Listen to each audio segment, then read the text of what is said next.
18 mois se sont passés depuis la victoire d'Adeline Hazan. Vendredi dernier, au cours d'un point presse, Jean-Marie Beaupuy, ancien adjoint de Jean-Louis Schnetter, s'est amusé à comparer les promesses de campagne de la candidate socialiste avec la réalité des faits. Il est vrai que c'est un peu facile.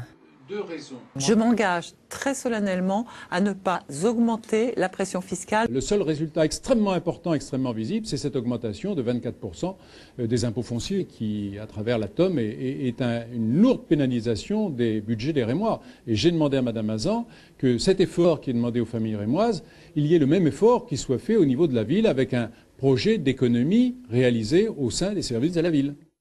À Reims, comme à la tête de l'État, cet effort ne viendra pas des élus. L'une de leurs premières décisions a été de voter une augmentation de leurs indemnités. Cette maladresse avait été dénoncée par l'opposition au moment des votes il y a un an.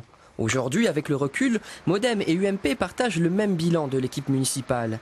Peu de réalisations et plus inquiétant, un fonctionnement en circuit fermé. Aujourd'hui, l'équipe vit dans le bunker, symbolisé par le cabinet fermé à Digicode.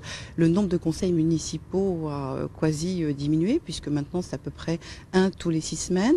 Peu d'informations. Nous discuterons ce soir de la révision du plan local d'urbanisme, sujet majeur pour l'évolution de la ville de Reims. Aucune réunion de concertation. Donc finalement, c'est une politique en trompe-l'œil. On dépense beaucoup d'argent en communication, mais uniquement sur les sujets qui font plaisir. Les vrais sujets ne sont pas abordés et les Rémois ne sont pas réellement informés de ce qui se passe dans leur ville. Face à ce manque de transparence, l'opposition n'a plus que les conseils municipaux pour demander des explications. Les prochaines séances risquent d'être animées.